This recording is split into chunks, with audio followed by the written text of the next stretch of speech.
They finally did it. So Boeing and their travails, as it were, they've had a long ride with this one. This has been tough for Boeing. And don't forget, Boeing's history of the space program goes back to like the Apollo era, etc. They were one of the prime contractors, with NASA, working with NASA for decades now. But they've had a lot of issues, not only with the SLS, the Space Launch System, which has got its own set of problems and issues, and cost overruns and budget overruns, etc. The CST 100, which is they're calling it their 21st century space capsule. So it's basically designed to look almost like the Apollo command module. So similar kind of capsule design, a little bit larger than the Apollo CM was. Apollo CM was designed to hold 3 people. The CST 100 Starliner, which is only designed for low Earth orbit. Operations, so kind of bringing astronauts and cargo to and from the International Space Station. That's able to take up to 7 people. So technically this thing should have been flying and delivering astronauts to the space station for the last couple of years, much like SpaceX have been doing with the Crew Dragon. But they've had a lot of issues. So in 2019, they had an issue where the launch didn't go nominally. They didn't reach the orbit that was needed to dock with the ISS. So they had to kind of pull the mission completely. That then led to a whole load of changes and updates and rethinking, etc. And lots and lots of engineering changes and repairs. Then last year they had an issue before they'd even got off the ground where moisture got into some of the kind of propulsion system and wrought havoc with some of the valves.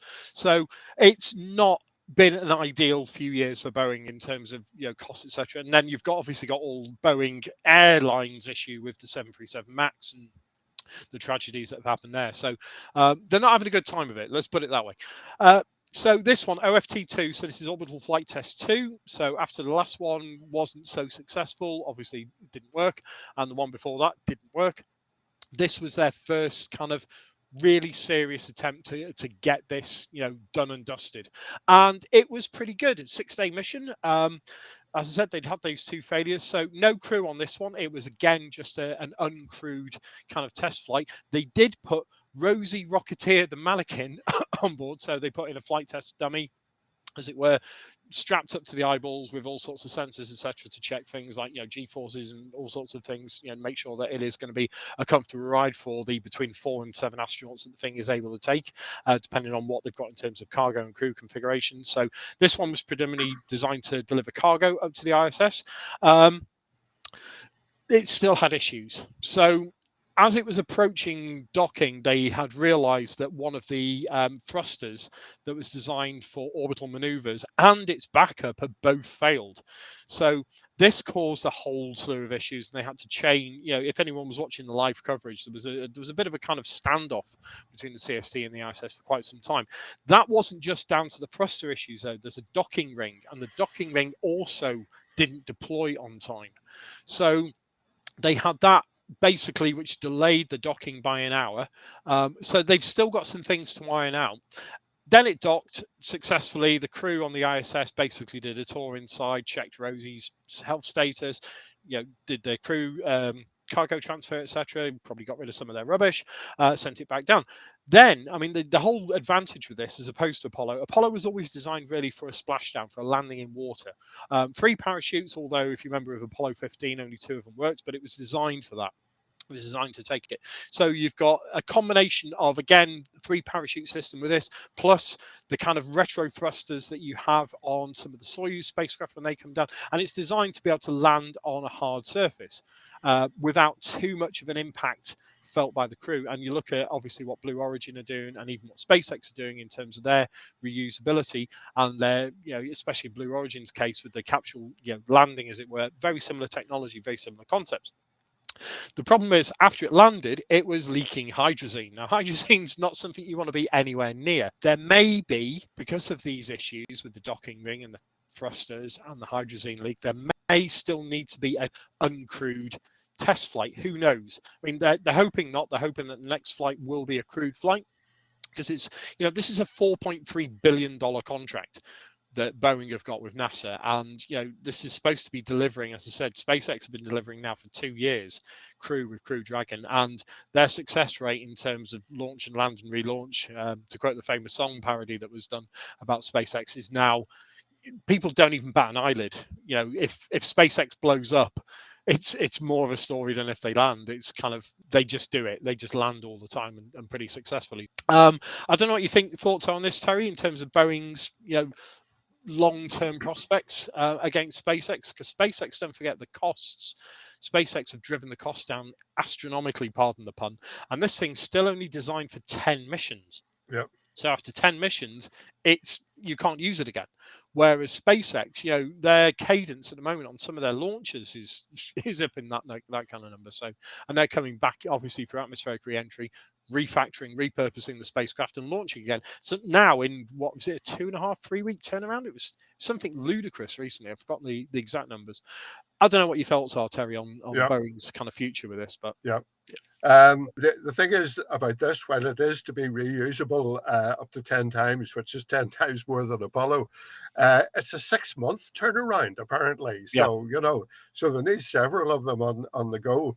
Obviously, it's a much more sophisticated, as well as being larger, spacecraft than Apollo, with updated electronics and software and all the rest of it.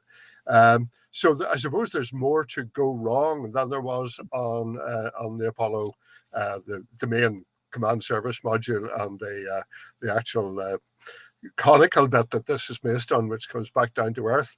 But yeah, what strikes me is that all they had to do was design a spacecraft, whereas the others were designing the rockets as well. I mean, this thing launches on an existing rocket, the Atlas V, yeah. and it has taken them so long just to get a working, usable spacecraft. So we've had our views about Boeing and other issues, so I hope this isn't symptomatic of sort of general management and delivery problems in Boeing, that they can't get something which is just a spacecraft delivered without such delays and such problems along the way.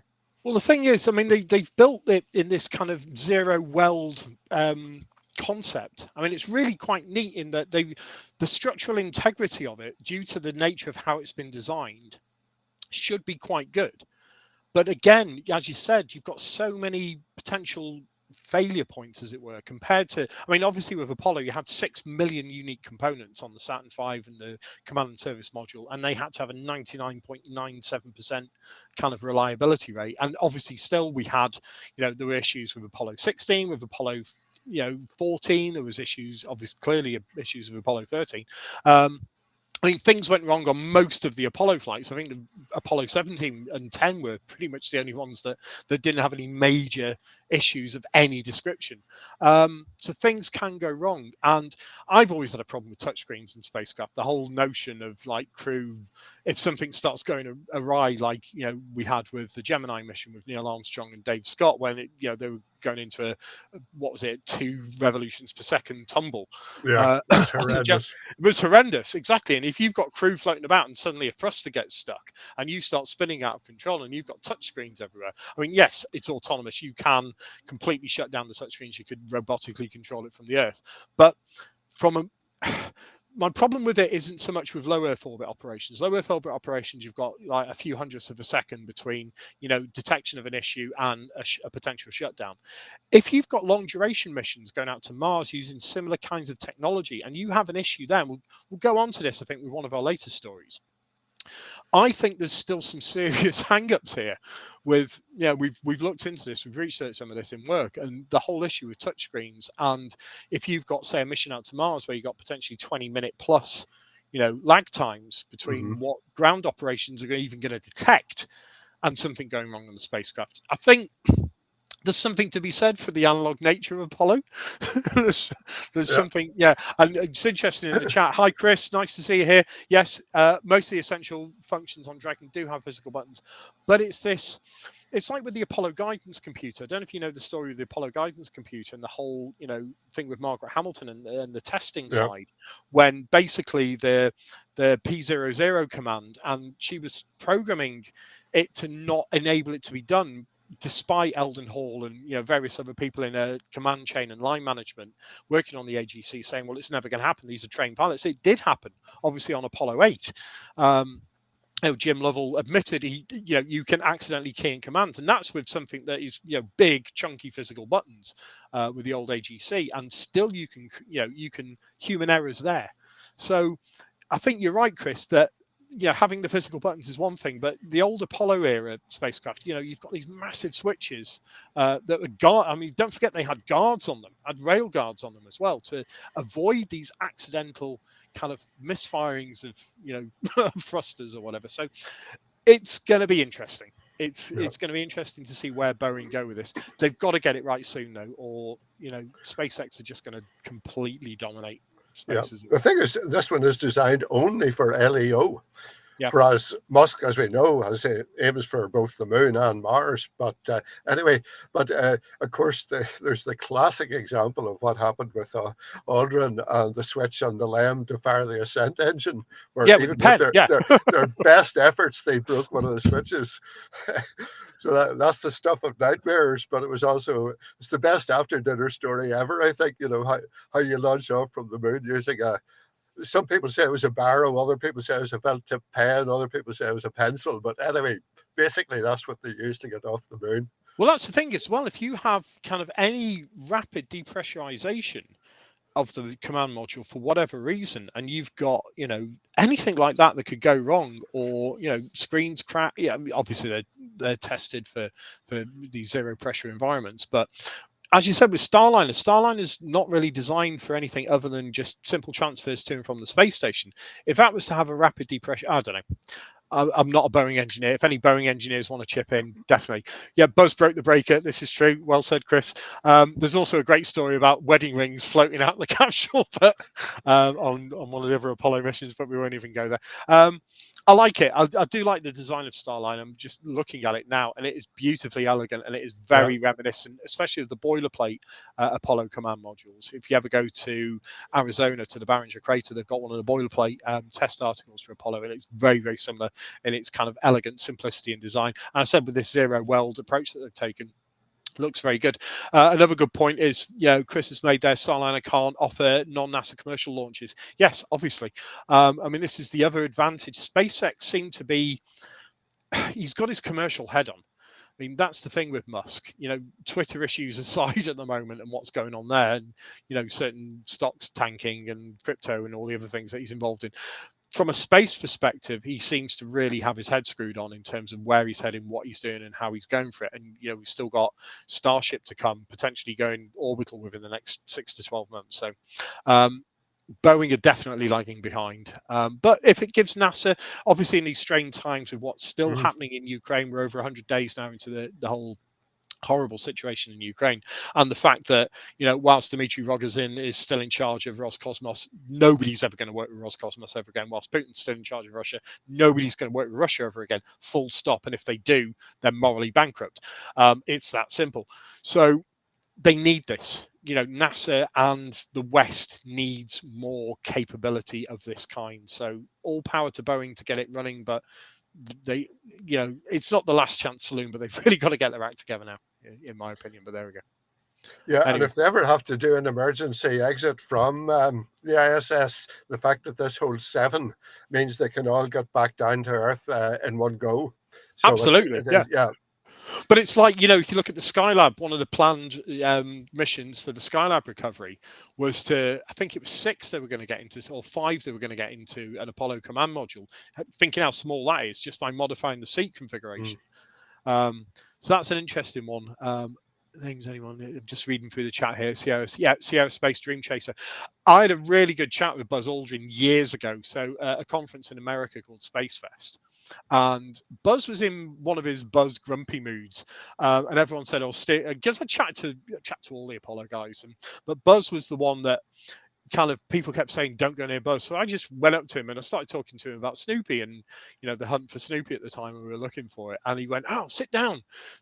So we were just chatting for about an hour, and what was her name? His assistant at the time, I've forgotten her name now. She was basically glaring at me as if to say, you're just after an autograph. And I wasn't interested in Buzz's autograph at all. But we just got chatting, and he was saying, "Oh, this is what we're doing with Dream Chaser," because he was quite involved in it at the time. And that is the return to a shuttle-like spacecraft I think is going to be really important. Especially, I was talking a few days ago with someone about the future for Hubble and what could happen with the Hubble. And if you had the ability like Dream Chaser to have that docking maneuverability capability and to be able to get to the altitudes that the Hubble is at, then being able to do yet another rescue, recovery, repair mission on the Hubble, if the gyros go or the reaction wheels go, or even upgrading the cameras, is not impossible. Again, Hmm. with Starship as well, the capabilities of Starship and what Musk is proving time and again in terms of autonomous docking capability. We shall see. We shall see. Chris,